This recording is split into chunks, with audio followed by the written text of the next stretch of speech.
आज हम लोग बात करने जा रहे हैं देश के जाने माने वकील और आम लोगों के वकील प्रशांत भूषण जी से। प्रशांत सर, आपका स्वागत है हमारे इस प्रोग्राम में।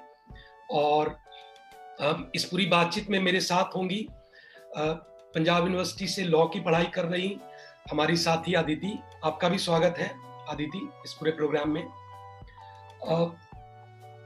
साथियों, आप में से ज्यादातर लोगों को प्रशांत जी के बारे में पता होगा। अगर नहीं पता होगा तो पिछले कुछ दिनों के अखबार के पन्ने को आप उल्टेंगे तो आपको पता लग जाएगा उनके बारे में। वैसे मैं बता दूं कि प्रशांत जी देश के बहुत जाने माने वकील हैं, और जैसा मैंने शुरुआत में कहा, वो आम लोगों के वकील हैं।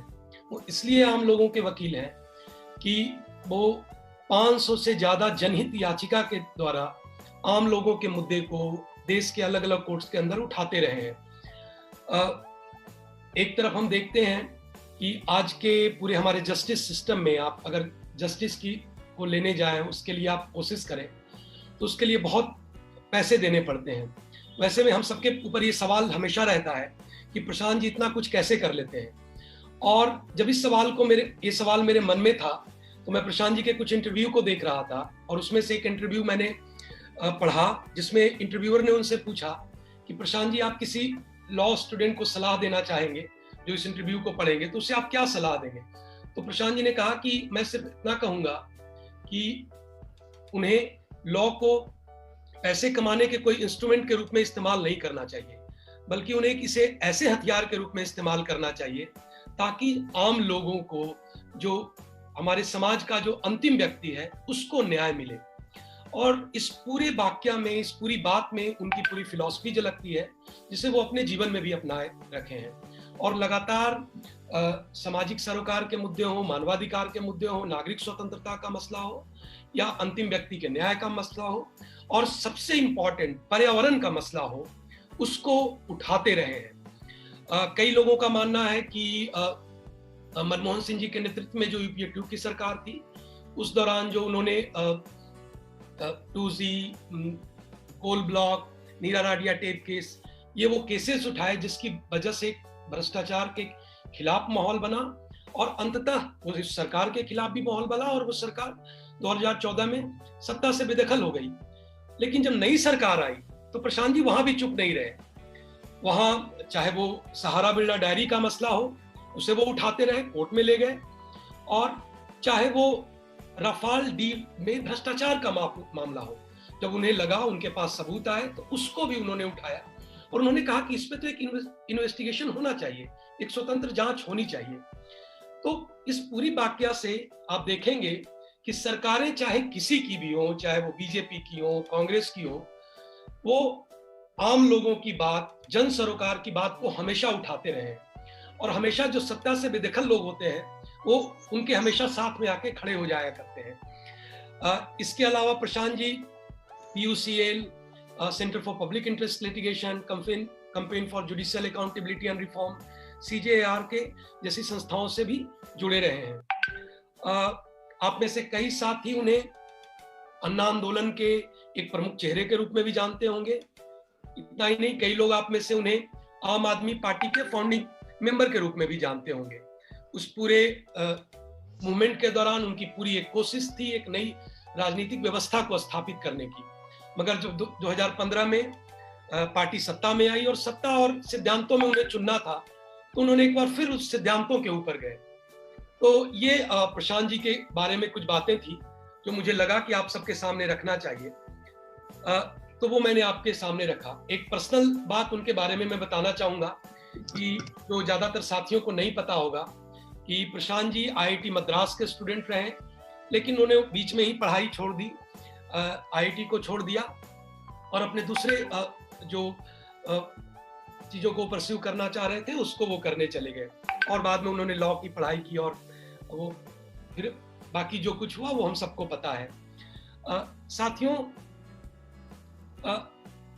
ये अगस्त का भी महीना है। हमने अभी आज़ादी की सालगिरह मनाई, और आज़ादी के बाद हमारा जब संविधान मिला तो उस संविधान में हमारे कॉन्स्टिट्यूशनल मेकर ने, हमारे कॉन्स्टिट्यूशनल जो डिबेट करके जिन्होंने एक बेहतर रूल्स का बुक दिया, हमारे सामने दिया, उसमें उन्होंने हमें आम नागरिकों को कई मौलिक अधिकार दिए, लेकिन उस अधिकार के साथ साथ हमें कुछ ड्यूटी भी दी।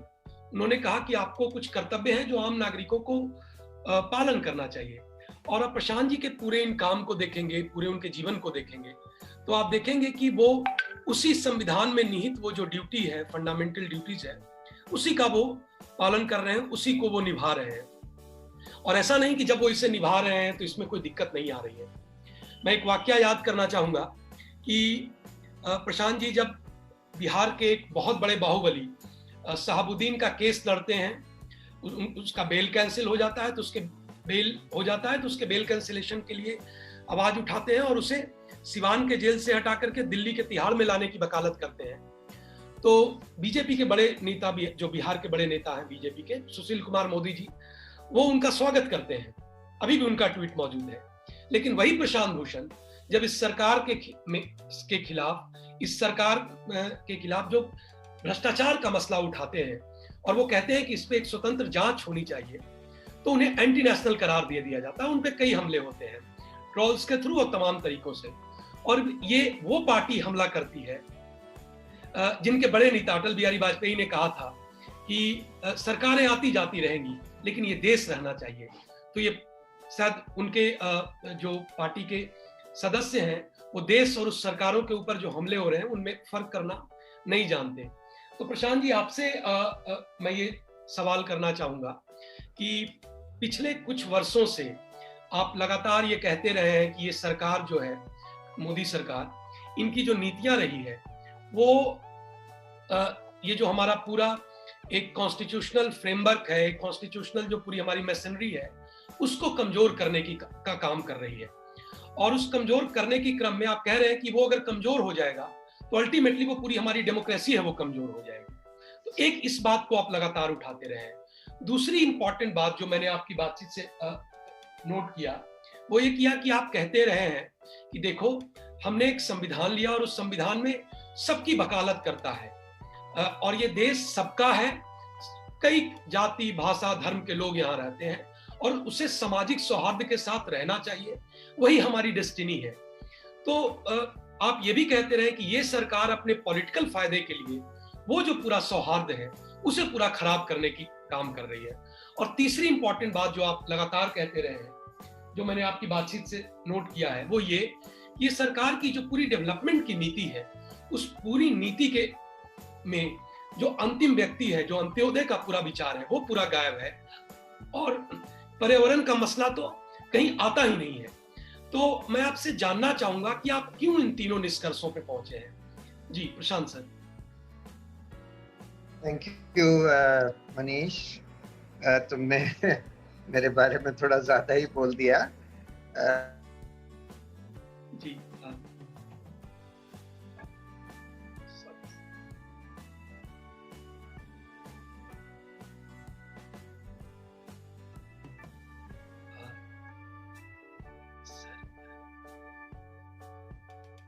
दूसरा सवाल ये है कि क्यों मैं ये मानता हूं कि ये सरकार एक सांप्रदायिक और हिंदू राष्ट्र बनाना चाहती है और दूसरे सांप्रदाय के जो लोग हैं, खासकर मुस्लिम्स, उनको क्यों दबा रही है जी। और तीसरा ये कि इस सरकार की जो आर्थिक नीतियां हैं या जो भी काम कर रही है ये आम आदमी के क्यों खिलाफ है जी और पर्यावरण के खिलाफ क्यों है जी। तो पहला देखो, अगर आज हम ये देखें कि आज हमारा लोकतंत्र कहाँ खड़ा है तो हमको ये मानना होगा कि आज लोकतंत्र जितना इमरजेंसी के समय खतरे में था उससे ज्यादा खतरे में है। ये मैं क्यों कहता हूँ? क्योंकि आज सिर्फ इमरजेंसी में तो ये था कि आपके मौलिक अधिकार, बहुत सारे लोगों को जेल में डाल दिया गया और फ्रीडम ऑफ स्पीच यानी अभिव्यक्ति की आजादी पर एक तरह से रोक लगा दी गई, मीडिया सेंसरशिप कर दी गई। लेकिन इमरजेंसी के समय भी इस तरह का जो हम आज देख रहे हैं ना कि कानून का राज जो खत्म होता जा रहा है, जो लोगों के ऊपर सड़कों पर लिंच मॉब्स के द्वारा हमले हो रहे हैं, खासकर मुस्लिम समाज के ऊपर, या जो लोग सरकार के खिलाफ बोलते हैं, हमले कई तरह से हो रहे हैं। उनके खिलाफ सेडिशन के केस चला दिए जाते हैं। जो जना सरकार के खिलाफ कुछ बोलता है उसके खिलाफ सेडिशन के केस चला दिए जाते हैं। जो लोग सीए प्रोटेस्ट के खिलाफ खड़े हुए आए बाहर, जो कि बहुत ही लोकतांत्रिक तरीके से करे गए, सीए के खिलाफ जो प्रोटेस्ट हुए, क्योंकि बिल्कुल एक अनकॉन्स्टिट्यूशनल कानून लाया गया, डिस्क्रिमिनेटरी कानून लाया गया, जिसमें महिलाएं सामने आई, जिसमें हर जगह संविधान को पढ़ाया जा रहा था, उसमें भी हम देख रहे हैं कि दिल्ली पुलिस उन लोगों को टारगेट कर रही है और ये कह रही है कि उन्होंने दंगे कराने की साजिश करी। तो लिंच मॉब्स को खुली छूट दे दी गई है। लिंच मॉब्स जो हैं सड़कों पर भी हैं, सोशल मीडिया में भी है। जो जना सरकार के खिलाफ कुछ बोलता है या जो मुसलमान होते हैं उनको ट्रोल किया जाता है, उनको खूब गाली दी जाती है, उनको धमकियां दी जाती हैं सोशल मीडिया पर। और अगर आप स्वाति चतुर्वेदी की किताब पढ़ें आई एम अ ट्रोल, तो उसमें ये साफ दिखाई देता है ये बीजेपी आईटी सेल के द्वारा संयोजित तरीके से किया जाता है और उसके मुखिया प्रधानमंत्री खुद हैं, जो कि इन ट्रोल्स को अपने घर, पहली बात तो उनको फॉलो करते हैं, उन लोगों के संग फोटो खिंचवाते हैं, उनको प्रधानमंत्री के घर पर चाय पर बुलाते हैं और वो लोग प्रधानमंत्री के साथ फोटो लेकर अपने फेसबुक पेज वगैरह पर लगा देते हैं कि proud to be followed by the prime minister etcetera. इसका पूरा संचालन प्रधानमंत्री खुद करते हैं, ये जो एक ट्रोल आर्मी जो बनाई गई। तो कानून का राज भी इस देश में से खत्म होता जा रहा है। इमरजेंसी के दौरान भी ऐसा नहीं हुआ कि बिल्कुल कानून का राज खत्म हो गया, और इमरजेंसी के दौरान भी जो हमारे लोकतांत्रिक संस्थान हैं, चाहे हम इलेक्शन कमीशन को ले लें, चाहे हम कंट्रोलर एंड ऑडिटर जनरल को ले लें, चाहे हम ये सारी इन्वेस्टिगेटिंग एजेंसीज को ले लें, ईडी, ये सीबीआई, एनआईए, पुलिस, इन सब पर जिस तरह का हमला, और खासकर न्यायपालिका पर जिस तरह का हमला हुआ है, न्यायपालिका और इन सारे संस्थाओं के ऊपर, ऐसा कभी नहीं हुआ। कब ऐसा हुआ है कि कंट्रोलर एंड ऑडिटर जनरल ने सरकार के कहने पर रफाल के सौदे के ऑडिट से प्राइसिंग डिटेल्स उड़ा दिए हों? पहले कभी नहीं हुआ। कब ऐसा हुआ है कि ऑफसेट कॉन्ट्रैक्ट्स जो रफाल के थे वो पूरा सीएजी के ऑडिट से ही हटा दिया गया, जबकि काफी उसका ऑडिट हो चुका था। जब उसमें बहुत सारे घपले निकले तो सरकार के कहने पर उसको हटा दिया गया। कब ऐसा हुआ है कि सरकार के द्वारा चुनी गई डेट्स को ही इलेक्शन कमीशन अनाउंस करता है कि भाई इस डेट पर चुनाव होगा? कब ऐसा हुआ है कि मॉडल कोड ऑफ कॉन्डक्ट का खुलेआम उल्लंघन प्रधानमंत्री और अमित शाह कर रहे हैं लेकिन उनको नहीं रोका जा रहा? कब ऐसा हुआ है कि एनफोर्समेंट डायरेक्टरेट द्वारा इस तरह की चीजें हो रही हों कि रिया चौधरी को आप नोटिस दे रहे हो क्योंकि सुशांत सिंह राजपूत का इस तरह से? कब ऐसा हुआ है कि मीडिया का ये हाल कर दिया हो कि दिन रात 1 महीने से सुशांत सिंह राजपूत के मौत को लेकर स्टोरीज चलाई जा रही हैं लोगों का असली मुद्दों से, बेरोजगारी वगैरह से ध्यान भटकाने के लिए? तो और जो इंडिपेंडेंट मीडिया जो बचा है, एनडीटीवी वगैरह, उनके खिलाफ एनफोर्समेंट डायरेक्टरेट वगैरह को लगा दिया। कब ऐसा हुआ है कि यूनिवर्सिटीज में वाइस चांसलर्स ऐसे अपॉइंट कर दिए हों जो कि सिर्फ आरएसएस के लोग हों, जिनको एजुकेशन के बारे में कुछ आता जाता ही ना हो, जो इस तरह की बात करने लगे कि भाई हम जेएनयू में टैंक लगा देंगे, हम जिससे कि लोगों को देशभक्ति समझ में आए। और जो लोग अपनी यूनिवर्सिटीज पर ही हमला होता हुआ देख रहे हैं कि गुंडे आ गए जेएनयू के अंदर और गुंडों ने वहां पर जाके टीचर्स और स्टूडेंट्स को पीट दिया, पुलिस के संरक्षण में आए, लेकिन वाइस चांसलर कुछ करता ही नहीं है। सब तो हर तरह से लोकतंत्र का हनन हुआ है, अभिव्यक्ति की आजादी पर हमला हुआ है, बहुत जबरदस्त हमला हुआ है, जो कि इमरजेंसी के दौरान भी ऐसा जबरदस्त हमला लोकतंत्र के ऊपर नहीं हुआ। फिर तुमने पूछा सांप्रदायिकता।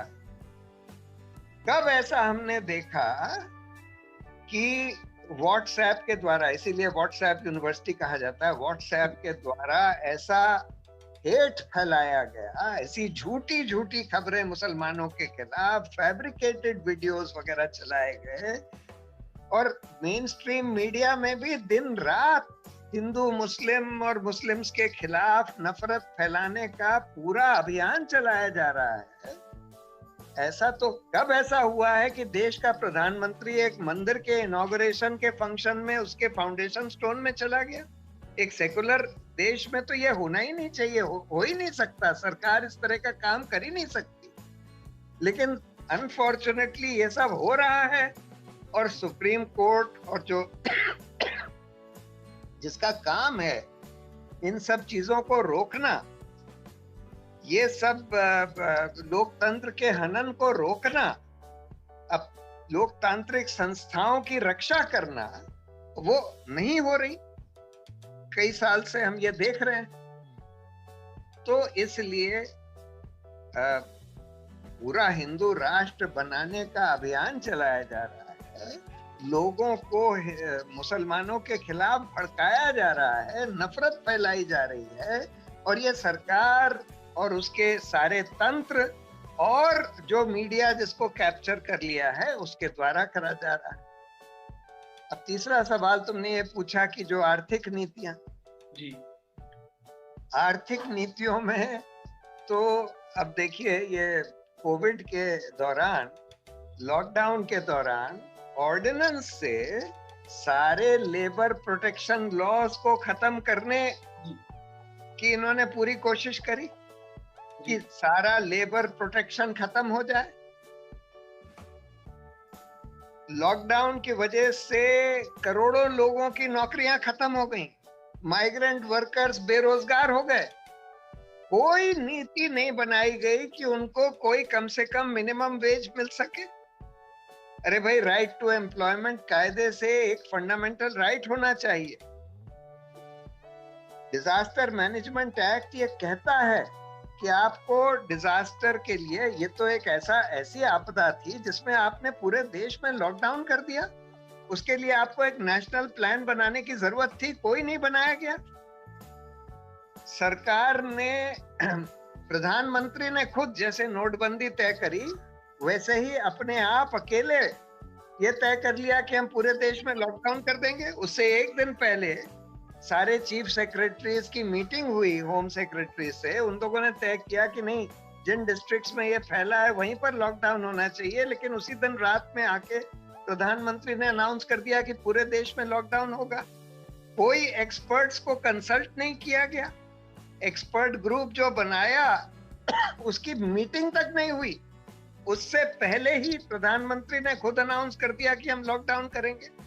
डिजास्टर मैनेजमेंट एक्ट में जो मिनिमम स्टैंडर्ड ऑफ रिलीफ आपको ले डाउन करना था कि भाई ये लोग जो बेरोजगार हो जाएंगे उनको वो क्या करेंगे, कहां से खाएंगे, कहां से अपने बच्चों के लिए कुछ कर पाएंगे, अपनी फैमिली के लिए कुछ कर पाएंगे, उनको कुछ तो न्यूनतम पैसा देना चाहिए था। उसके लिए कुछ नहीं ले डाउन किया गया, कुछ दिया भी नहीं गया। और सब कुछ बड़े बड़े उद्योगपतियों के लिए करा जा रहा है।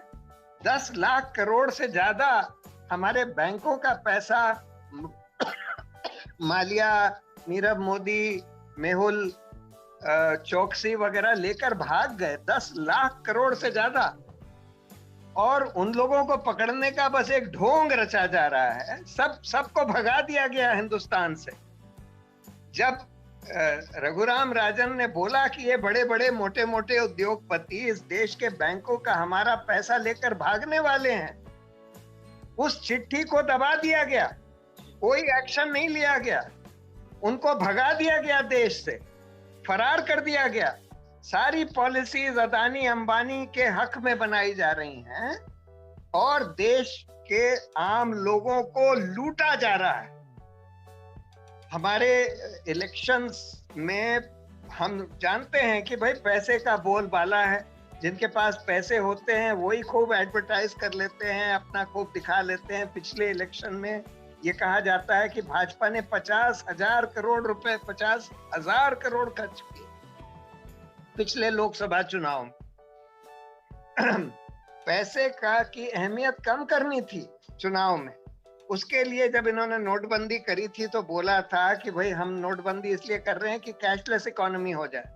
अरे भाई, आम आदमी को तो आप कैशलेस नहीं कर सकते कि भाई वो सब कुछ बैंक के थ्रू करे, लेकिन पॉलिटिकल पार्टियों को और कैंडिडेट्स को तो कर सकते हैं। आप कानून बना सकते थे कि भाई उनको कैशलेस कर दीजिए, कि कानून बना दीजिए कि वो कोई पैसा अगर खर्च करें या पैसा लें तो सिर्फ बैंक के थ्रू हो, लेकिन वो नहीं किया। पॉलिटिकल पार्टीज की स्पेंडिंग पर लिमिट लगानी चाहिए थी, वो नहीं लगाई।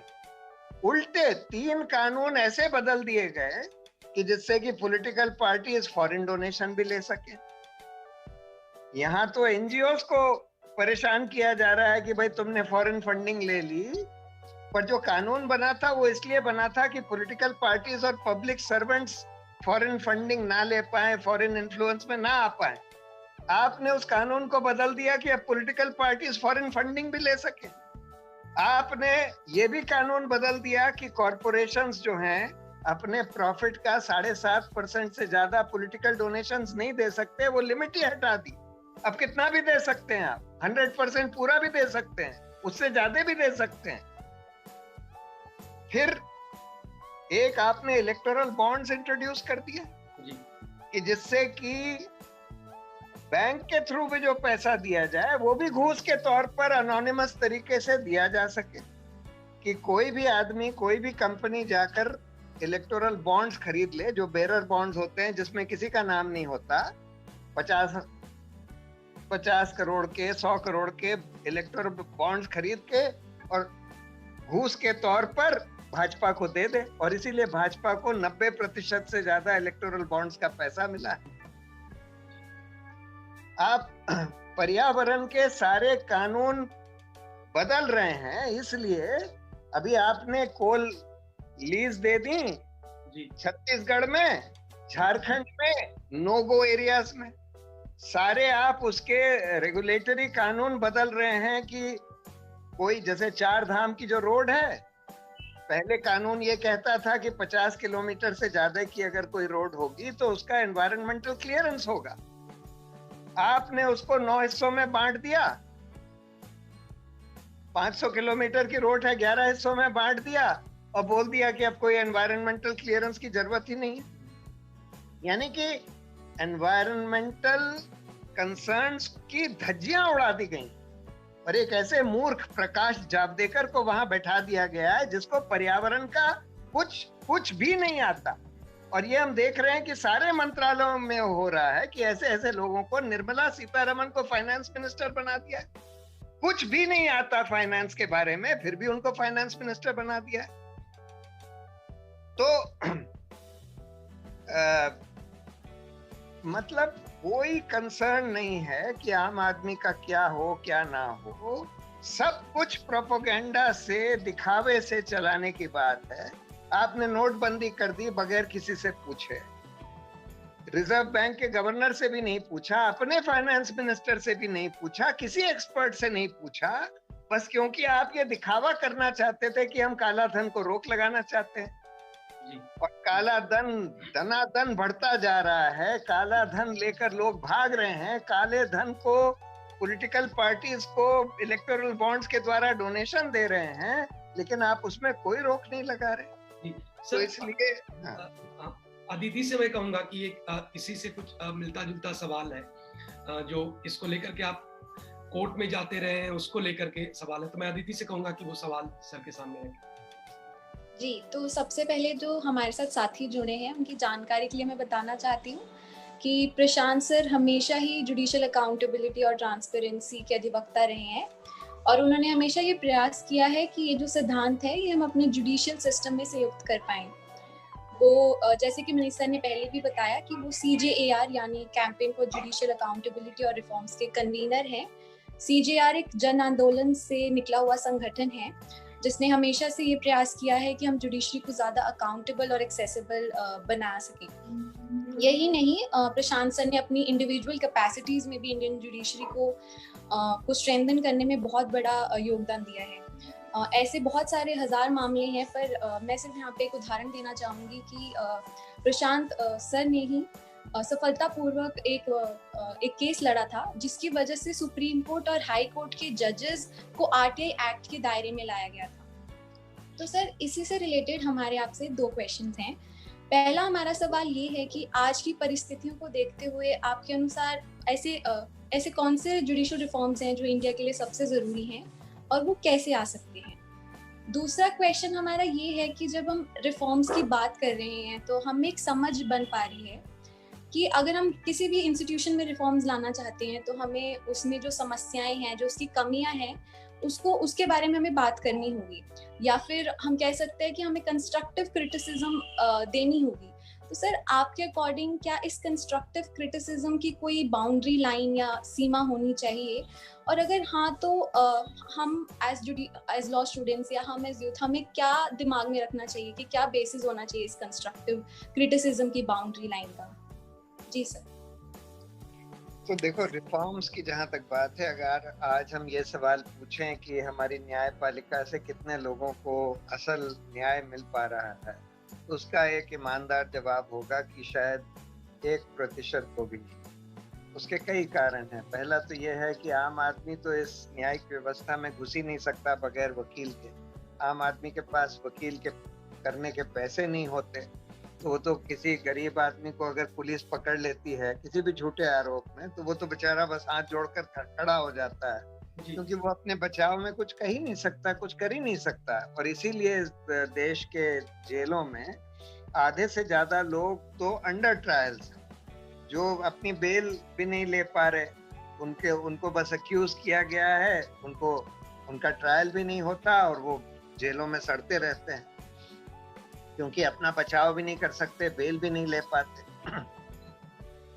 तो पहला तो रिफॉर्म ये है कि हमको न्यायिक व्यवस्था को ऐसे सुधारना है, जैसे ग्राम न्यायालय का कानून है उसको कार्यान्वित करना है, जिससे कि एक इनफॉर्मल कोर्ट सिस्टम बन सके आम आदमी के केसेस के लिए, जो स्मॉल और पेटी केसेस होते हैं उनके लिए,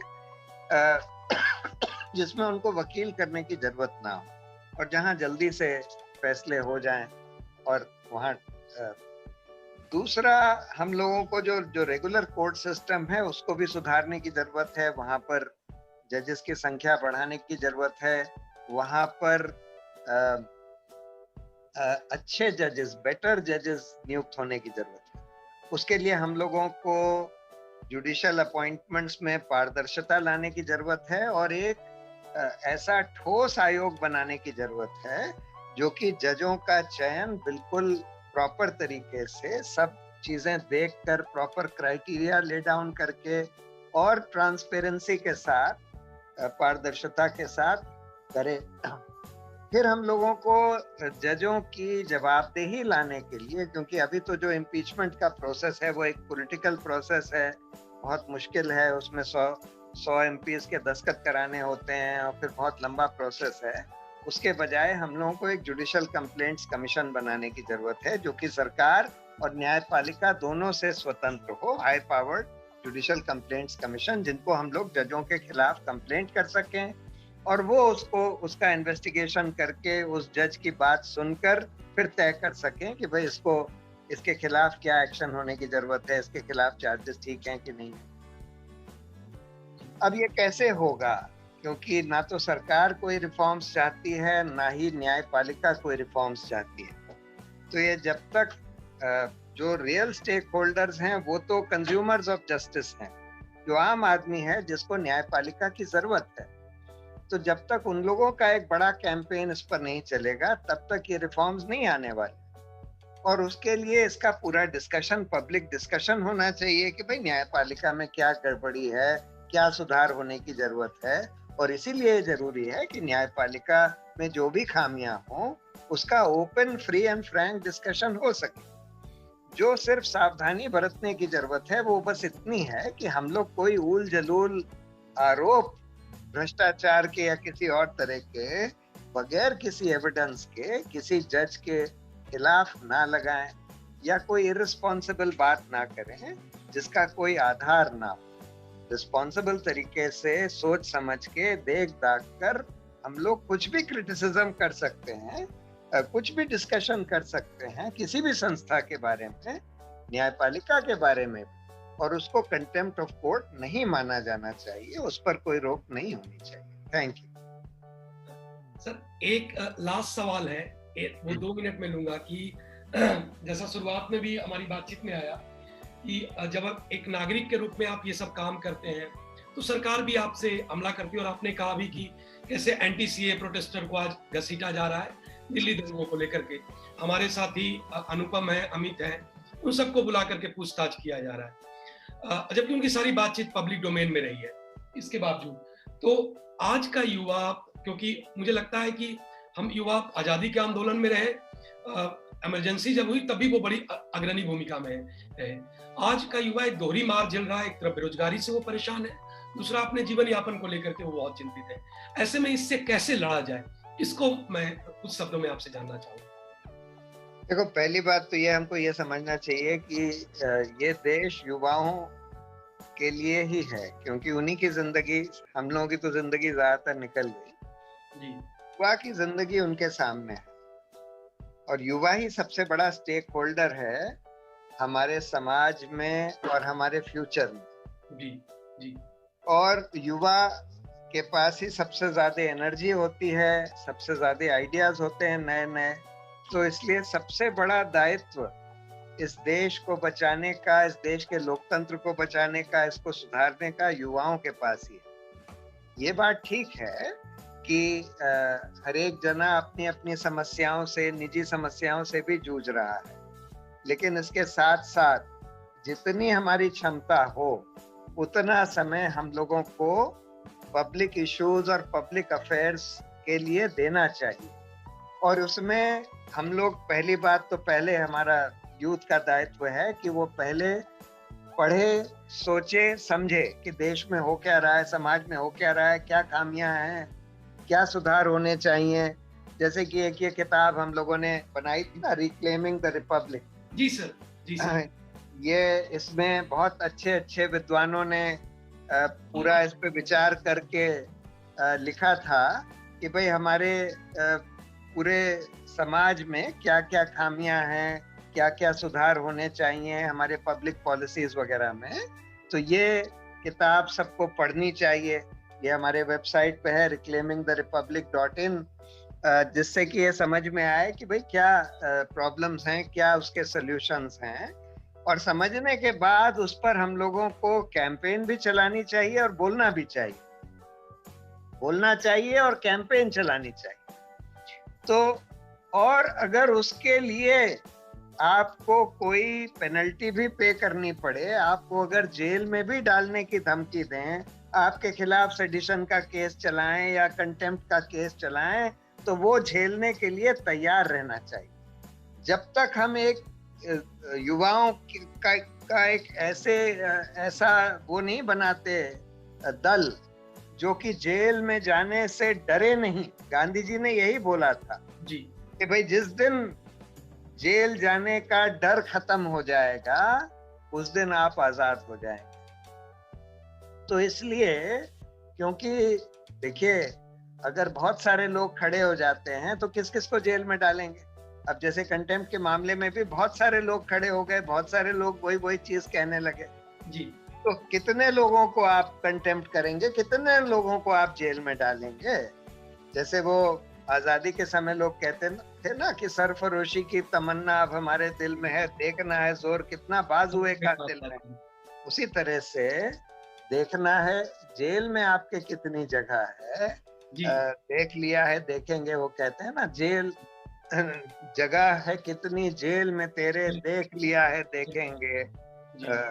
जोर है कितना जुल्म में तेरे, देख लिया है देखेंगे। वो जज्बा होना चाहिए हमारे यूथ में। ये बात ठीक है कि भाई हर एक आदमी को अपने निजी उसका भी परवाह करनी चाहिए। वो सब जो जरूरी है, न्यूनतम जो जरूरतें हैं उसको पूरा करने के लिए तो वो तो जरूरी है, उसके बगैर तो आप कोई एक्टिविज्म कर नहीं सकते। लेकिन जब वो तय हो जाए उसके बाद का समय देश और समाज के लिए देना चाहिए, क्योंकि हम लोगों का आज रिपब्लिक या हमारा लोकतंत्र एक बहुत नाजुक मोड़ पर खड़ा है। अगर उसको अब उसका जो डिक्लाइन है और डिके है, अगर उसको हमने अभी नहीं रोका तब फिर कुछ नहीं बचेगा बचाने के लिए। जी सर, जी सबसे पहले तो हम आपका बहुत बहुत शुक्रिया करना चाहते हैं कि आप आज हमारे साथ जुड़े। आपके काम और जो लोकतांत्रिक व संवैधानिक मूल्यों के प्रति आपकी कमिटमेंट है उसने हमेशा ही हमें प्रेरित किया है। आपने हमेशा अन्याय व अनुचित व्यवहार के खिलाफ बेबाकी से आवाज़ उठाते रही हैं, चाहे वो रेफेल स्कैम हो, Odisha mining case, Doon mining case, Narmada movement या सूखे को लेकर आपके सुप्रीम कोर्ट में याचिका, या फिर एक ऐसे संगठन में ही अनुचित व्यवहार को उठाना जिसका निर्माण आपने खुद किया था। आपने हमें सिखाया है कि silence is the greatest enemy of social justice, और आप सिर्फ हमें ही नहीं पर हमारे आने वाली काफ़ी पीढ़ियों को इंस्पायर करते रहेंगे। और आखिरी में मैं आपको फिर से सबके बिहाफ पे आपको धन्यवाद कहना चाहूँगी, और आपकी स्ट्रगल्स में अपनी सॉलिडारिटी दिखाते हुए ये कहना चाहूँगी कि sir, will try our best to uphold all the values and the principles that you have stood up for in all our capabilities. Thank you so much. Thank you and all the best to all of you.